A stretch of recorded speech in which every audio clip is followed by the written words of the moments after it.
ఆడవాళ్ళకి బట్టతలలు వచ్చినప్పుడు ఎలాంటి ట్రీట్మెంట్స్ చేసుకోవాలి?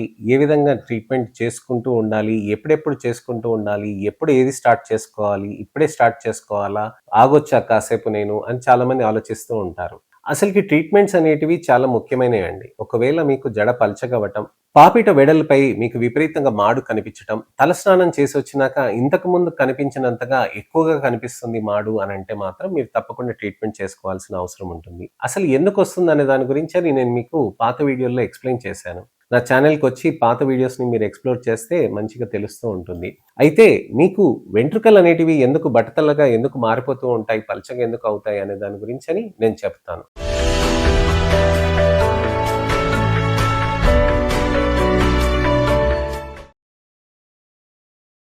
వెంట్రుకలనేటివి హార్మోనల్ ఇన్‌ఫ్లూయెన్స్ తోటి ఎక్కువగా అవుతూ ఉంటుంది. లైఫ్ స్టైల్ అంటే విపరీతమైన క్రాష్ డైట్ చేయటం, లేకపోతే ఐరన్ డెఫిషియన్సీస్ రావటం. అంటే మీకు నెలసరి రావటంతోటి ఐరన్ డెఫిషియన్సీస్ అనేటివి అవుతూ ఉంటాయండి. అలానే అనీమియా తోటి కూడా అవుతూ ఉంటాయి. అన్‌కంట్రోల్డ్ మెన్‌స్ట్రుయల్ ఫ్లో ఉంటే గనక దాంతోటి కూడా అవుతూ ఉంటాయి. అలానే స్ట్రెస్ కూడా. ఆడవాళ్ళకి స్ట్రెస్ సెన్సిటివ్ అనేటివి ఎక్కువగా ఉంటుంది. స్ట్రెస్ వల్ల హార్మోన్స్ అనేటివి డీరేంజ్ అవుతూ ఉంటాయి. దానివల్ల కూడా మీకు వెంట్రుకలకి ఇన్‌ఫ్లూయెన్స్ అనేది జరుగుతూ ఉంటుంది. మగవాళ్ళకి బట్టతలలు ఏదైతే డీహెచ్టీ అని అంటాం కదా, డైహైడ్రో టెస్టోస్టిరాన్ అనేది, దానికి సంబంధం లేకుండా మీకు ఈస్ట్రోజన్, ఆండ్రోజన్ రేషియో తోటి సంబంధం ఉంటుందండి. దానితోటి వెంట్రుకలు అనేటివి పల్చగా అవుతూ ఉంటాయి. మగవాళ్ళలో బట్టతల అనేది విపరీతంగా హెయిర్ లైన్ రిసీడింగ్ అవ్వటం, లేకపోతే మాడు కనిపించడం అనేది అవుతూ ఉంటుంది. ఆడవాళ్ళకి ఏంటనంటే వెంట్రుకలు ఇక్కడ మీకు ఫ్రంట్ లైన్‌లో ఉన్నదంతా నిలబడి ఎనకాల ఉన్నదంతా కూడా మీకు విపరీతంగా పలచగా అయిపోవటం అనేది జరుగుతూ ఉంటుందన్నమాట. సో, ఇలాంటిది ఉన్నప్పుడు మనకి ఎటువంటి ట్రీట్మెంట్స్ తీసుకోవాలి అని అడుగుతూ ఉంటారు. మనం ఫస్ట్ ఇక్కడ గమనించాల్సింది ఏంటనంటే అండి, ఇది డీహెచ్‌టీయే కాకుండా ఆల్టర్డ్ ఆండ్రోజెన్స్, పీసీఓఎస్ పాత్‌వేస్ అలానే లైఫ్ స్టైల్, ఎక్సర్సైజ్, డైట్‌కి సంబంధించినయి ఉంటాయి. వీటినన్నిటిని ఎవాల్యుయేషన్ చేసుకుంటూ మనం రక్త పరీక్షలు చేసుకుంటూ ట్రీట్మెంట్ చేసుకోవాల్సిన అవసరం ఉంటుంది. సార్, నాకు విపరీతంగా మాడు కనిపిస్తుంది. అలాంటప్పుడు నేను ఎటువంటి ట్రీట్మెంట్ చేసుకోవాలి అని అడుగుతూ ఉంటారు. మీకు అనేకమైన ఆప్షన్స్ ఉంటాయండి. ఓరల్ టాబ్లెట్స్ అని ఉంటాయండి. టాపికల్ ఫార్ములేషన్స్ ఉంటాయండి. అలానే పీఆర్‌పీ ప్రొసీజర్స్ ఉంటాయి. అలానే దానితో పాటు hair transplantation, scalp micro pigmentation, micro kneeling అని ఉంటాయి. అయితే ఇవన్నీ ఏంటి? ఏ విధంగా సేఫ్‌గా ఉంటాయి? ఎలా చేస్తారనే దాని గురించని ఇవాళ వివరిస్తాను. టాబ్లెట్స్ అనేటివి మీకు న్యూట్రిషనల్ సప్లిమెంటేషన్స్ అనేటివి ఉంటాయండి. ఇవి బయోటిన్, అమైనో యాసిడ్స్ ఇలాంటివి న్యూట్రిషనల్ సప్లిమెంటేషన్ ఆహార లోపాలని కరెక్షన్ చేయటానికని వాడుతూ ఉంటాం.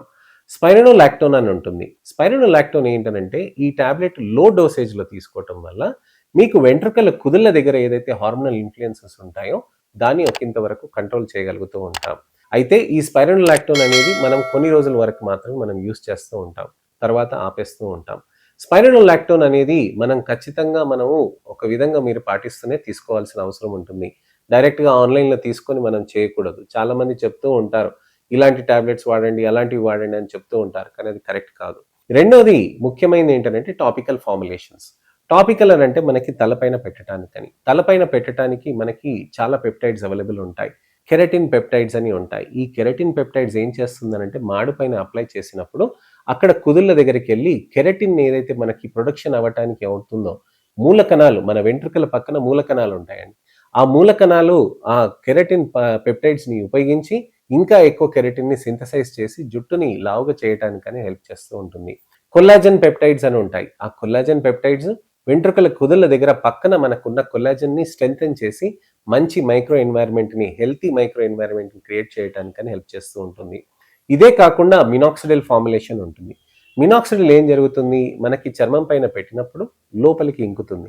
ఇంకినప్పుడు ఏం చేస్తుంది? అక్కడ దాని యాక్టివ్ మాలిక్యూల్ వచ్చేసి వెంట్రుకల దగ్గర ఉన్న, కుదుళ్ళ దగ్గర ఉన్న బ్లడ్ వెజల్స్‌ని డైలేట్ చేస్తుంది. డైలేట్ చేసినప్పుడు ఏమవుతుందనంటే అక్కడ కుదుళ్ళ దగ్గర బ్లడ్ సప్లై అనేది పెరుగుతూ ఉంటుంది. ఈ బ్లడ్ సప్లై అనేది పెరిగినప్పుడు మనకేమవుతుందనంటే కుదుళ్ళ దగ్గర స్ట్రెంత్ పెరిగి మంచిగా వెంట్రుకలు న్యూట్రిషనల్ సప్లైస్ పెరగటంతోటి వెంట్రుకలనేటివి లావుగా అవ్వటం అనేది జరుగుతూ ఉంటుంది.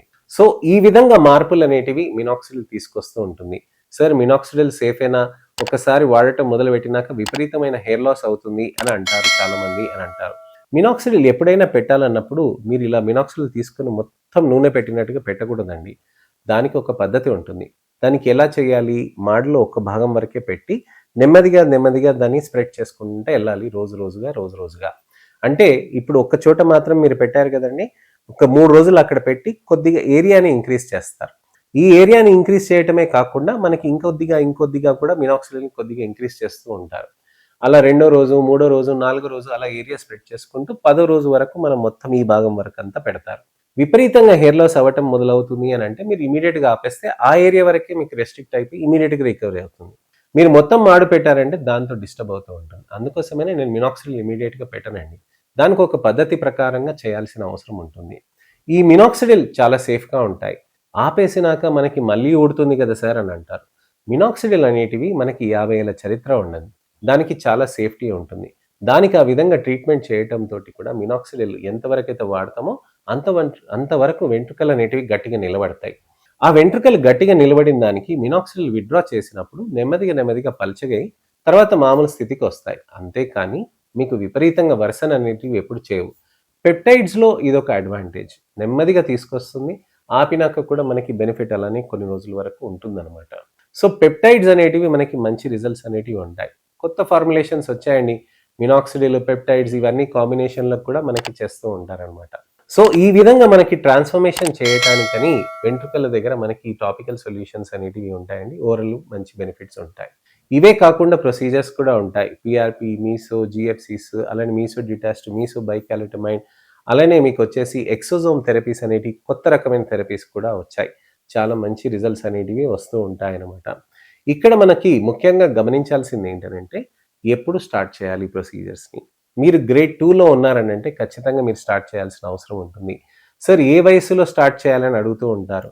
నేనంటాను 20 ఏళ్ళు దాటిన వాళ్ళని కాదండి. 15, 18 దాటిన వాళ్ళకి ఒకవేళ విపరీతమైన హెయిర్ లాస్ ఉంటే గనక 20 ఏళ్ళు దాటిన వాళ్ళకి పాపిట వెడల్పు అయిపోయి విపరీతంగా గ్రేడ్ 2లోకి వెళ్తున్నారు అనంటే ఆ స్టేజ్‌లో ఆడవాళ్ళకి మెనోపాజ్ దాటిన తర్వాత ప్రెగ్నెన్సీ, సెకండ్ డెలివరీస్ అయిపోయిన వాళ్ళకైనా గానీ ఎప్పుడైనా కానీ ఇది స్టార్ట్ చేయొచ్చండి.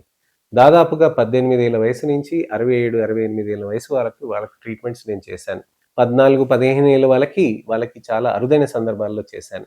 అలానే 67, 68 దాటిన వాళ్ళు కూడా నా దగ్గరకొచ్చారండి. నా ఓల్డెస్ట్ పేషెంట్ వచ్చేసి 67 ఇయర్స్ అండి.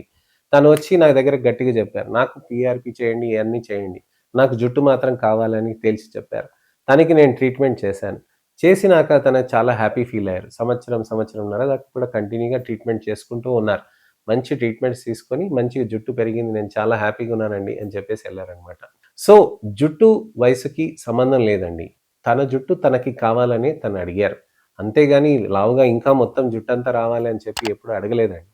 సో, ఇక్కడ చాలా ముఖ్యమైన విషయం. పీఆర్‌పీ, జీఎఫ్‌సీ, మీసోస్ తోటి మనకు ఉన్న జుట్టుని మనం కాపాడతాం.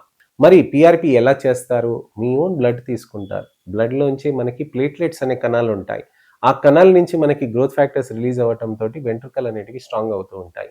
ఇవి నెలకొకసారి చేస్తారు. 15 రోజులకొకసారి చేస్తారు. కొన్ని సందర్భాల్లో తక్కువ టైమ్ గ్యాప్ కూడా యూజ్ చేస్తూ ఉంటారు. పీఆర్‌పీతో పాటు మీసో కూడా యూజ్ చేస్తుంటారు. జీఎఫ్‌సీస్ అని ఉంటాయి. ఇవి వీటికంటే అడ్వాన్స్ థెరపీస్ అండి. ఇవి కూడా చాలా మంచిగా హెల్ప్ అవుతూ ఉంటాయి. మీసో సొల్యూషన్స్ ఉంటాయి. అవి కూడా మంచి వెంట్రుకలకి మంచిగా స్ట్రెంథెన్ అని తీసుకొస్తూ ఉంటాయి. ఎక్సోజోమ్ థెరపీస్ అనేటివి సెల్యులార్ సిగ్నలింగ్‌కి బాగా పనిచేస్తూ ఉంటాయి. మన కణాలకి ఏవైతే స్టిమ్యులేట్ చేయడానికి ఉంటుందో, ఈ కణాలకి ఇవి స్టిమ్యులేట్ చేసుకొని వెంట్రుకలనేటివి మంచిగా హెల్ప్ అవుతూ ఉంటాయి. ఇలాంటి థెరపీస్ అనేటివి చేసుకుంటూ మన వెంట్రుకలకి మంచి స్ట్రెంథెన్ అని తీసుకురావచ్చు. మంచిగా నమ్మింగ్ క్రీమ్ పెట్టేసి దాన్ని మసాజ్ చేసేసి, క్లీన్ చేసేసి, దాని తర్వాత మనం అది పెట్టేసి మైక్రో నీడ్లింగ్ చేస్తూ ఉంటారు. దాని తర్వాత రబ్ చేస్తారండి. చిన్నగా సూదులతోటి కూడా చిన్నగా చేస్తారు. కానీ అది ఏమి నొప్పి గాని, అలాంటిది కానీ ఏమి ఇబ్బందనేది ఉండదండి. ఈ థెరపీస్ చేసుకున్నాక కూడా మనకి మంచి రిజల్ట్స్ వస్తూ ఉంటాయి. దీనితో పాటు మందులు కూడా వాడుకోవాల్సిన అవసరం ఉంటుంది. హెయిర్ ట్రాన్స్‌ప్లాంట్స్ అనేటివి మనం చేయాల్సిన అవసరం ఉంటుంది. హెయిర్ ట్రాన్స్‌ప్లాంట్స్ అనేది మనం చేసినప్పుడు మనకి మంచి రిజల్ట్స్ అనేటివి సాధ్యమవుతూ ఉంటుంది. విపరీతంగా జుట్టు పల్చగా అయిపోయి మాడు కనిపించటం ఉందంటే ట్రాన్స్‌ప్లాంట్ అనేది మనం చేయవచ్చండి. ట్రాన్స్‌ప్లాంట్ చేయటంతోటి కూడా మనకు ఆ వెంట్రుకలనేటివి నెమ్మదిగా ఒక సంవత్సరంన్నర లోపల పెరిగి అక్కడ కుదుళ్ళని స్ట్రెంథెన్ చేసి మంచిగా కనిపించకుండా చేస్తుందనమాట. ఈ విధంగా ట్రీట్మెంటే కాకుండా మనకి మైక్రో నీడ్లింగ్ థెరపీస్ ఉంటాయి. ఇంట్లోనే మీరు మైక్రో నీడ్లింగ్ అనేది మీరు రోల్ చేసుకుంటే అక్కడ మీకు మినాక్సిడిల్ కానీ, పెప్టైడ్స్ పెట్టినప్పుడు కానీ మంచిగా హెయిర్ గ్రోత్ అనేది అవుతూ ఉంటుంది. అలానే మనకి ఇంపార్టెంట్ ఏంటనంటే ముఖ్యమైనది ఏంటనంటే హెయిర్ ట్రాన్స్‌ప్లాంటేషన్ కాకుండా స్కాల్ప్ మైక్రో పిగ్మెంటేషన్ అంటారు. ఇది కుదుళ్ళ దగ్గర మనకి జుట్టు దగ్గర అక్కడ మనకి చిన్నగా చుక్క పెట్టేస్తారనమాట. పచ్చబొట్టు ఎలా ఉంటుందో అలా చేస్తూ ఉంటారు. దీన్నే మైక్రో పిగ్మెంటేషన్ అని అంటారు. స్కాల్ప్ మీద చేస్తున్నందుకు స్కాల్ప్ మైక్రో పిగ్మెంటేషన్ అని అంటారు. ఈ స్కాల్ప్ మైక్రో పిగ్మెంటేషన్ చేయటంతో ఏమవుతుందనంటే అక్కడ కుదుళ్ళ దగ్గర నలుపు అనేది కనిపించి మాడు కనిపించడం తగ్గుతూ ఉంటుంది. సో కొన్ని సెషన్స్ ఆఫ్ పిఆర్పి మీసో జిఎఫ్సిస్ చేసినాక అప్పుడు ఈ మైక్రో పిగ్మెంటేషన్స్ అనేటివి మనం చేస్తూ ఉంటాం. అప్పుడు ఆ వెంట్రుకలు అనేటివన్నీ స్ట్రాంగ్ అవుతూ ఉంటాయండి. సో ఇదండి విషయం. మనకి మార్పులు రావటానికని ఈ విధంగా మనం చేసుకోగలుగుతూ ఉంటాం. ట్రీట్మెంట్స్ అనేటివి చేసుకున్నాక మనకి మంచి రిజల్ట్స్ అనేటివి తెచ్చుకొని మంచిగా కాన్ఫిడెన్స్ తోటి నలుగురితోటి మీరు మెలగవచ్చు. ఇంకా ఏమైనా సందేహాలు కానీ, అపోహలు కానీ, ప్రశ్నలు ఉంటే గనక తప్పకుండా మీరు కామెంట్ సెక్షన్‌లో కానీ, మీరు ఎప్పుడైనా గానీ పెడితే దానికి తగ్గట్టుగా నేను మీకు టెక్స్ట్ రిప్లై కానీ, వీడియో రిప్లై కానీ నేను చేస్తూ ఉంటాను. నా వీడియోని దయచేసి లైక్ చేయండి, షేర్ చేయండి. ఇన్ఫర్మేషనల్ అవేర్‌నెస్ వీడియోతోటి నేను మళ్ళీ మీ ముందుకొస్తాను. నేను మీ doctor Raj Kireet, Celestee skin laser and hair clinic, Jubilee Hills, LB Nagar, Kokapet మరియు సన్ సిటీలో chief and founder dermatologist and hair transplant సర్జన్‌గా ప్రాక్టీస్ చేస్తున్నానండి. నమస్తే.